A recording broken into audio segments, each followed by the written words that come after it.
నాన్న. చల్లగా ఉందన్నా, నీకు అంత మంచి జరగాలి.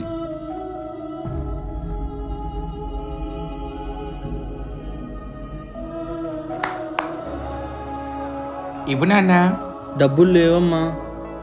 అవునా, డబ్బులు లేవా? నాకు తెలుసులే నీ దగ్గర ఎలా తీసుకోవాలో. డబ్బులు ఇస్తావా లేకపోతే గిచ్చాలా? అమ్మా, నిజంగానే నా దగ్గర డబ్బులు లేవమ్మా. నేనే చనిపోదామని బయటకు వచ్చానమ్మా. అయ్యో, ఏమైందన్నా అలా అంటున్నావు? ఏం లేదమ్మా, వదిలే అమ్మా ప్లీజ్. ఏయ్, చెప్తావా లేకపోతే ఒకటి తగిలించాలా?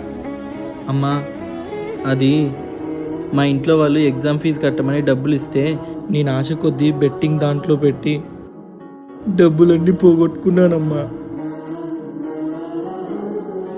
అయ్యో అవునా?